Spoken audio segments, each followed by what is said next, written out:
Well, many years have passed since we first started using technology in our everyday lives. Where the internet, though, is concerned, a recent study of 2 million people is challenging the belief that the negative impacts on our mental health. So here to talk a little bit more about this is our 9 News wellness expert and psychotherapist, Dr. Heather Hans. Heather, good morning. Good morning, Jordan. How are you feeling? You adjusted to the time just yet? Getting there, yes. And you have the hardest adjustment. Oh my gosh, I'm getting there as well myself. So, okay, this is really interesting. This study seems to contradict everything we've ever been told regarding the internet and our mental health. It does seem that way, but I'll explain what I took from it. So this really is a landmark study that looked at internet use of 15 to 89-year-olds every single year for almost 20 years since the internet boom. And researchers tried to find something, but they found little to no change in mental health and well-being during this time. They even noted an increase in women's life satisfaction.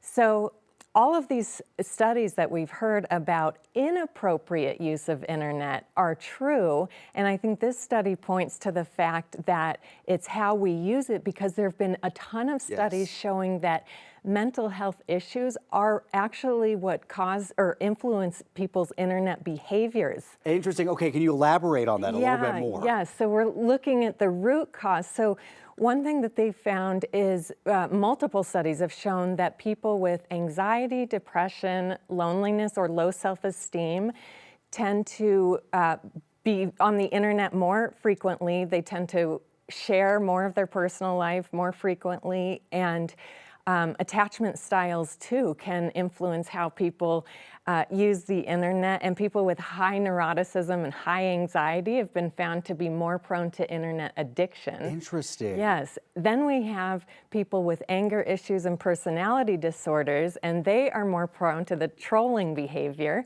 So when they go online and write negative comments on any type of internet platform, these people have been found to have higher levels of narcissism, sadism, and psychopathy.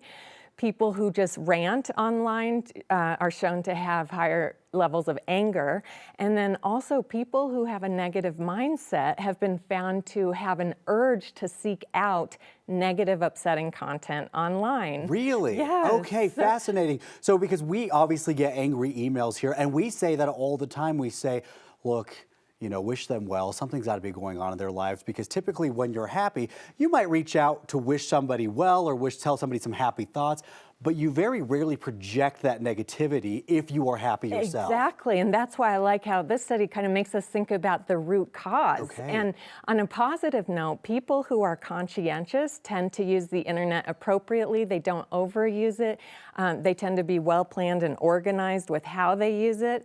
And then people who seek it out for entertainment specific, like a specific movie or something like that, they tend to have less levels of depression, higher life satisfaction than people who use it for comparison or things like that. You can use your uses as a gauge to how you're doing right there. I like that. Really quickly, we have about 15 seconds left. If people feel they might have a problem with this, what can they do? Yes, so a lot of people, unfortunately, are already entrenched in these unhealthy behaviors, but some of the things that they found that helps are, of course, abstinence from certain apps, also making little reminder cards with the negative consequences listed on it, support groups for loneliness, because that drives a lot of internet excessive use, and then family therapy, because we all know that families are where a lot of our mental health issues come from, so that can help. Okay, Dr. Hans, fascinating. Thank you very much. We want to talk a little bit more about this in the commercial break.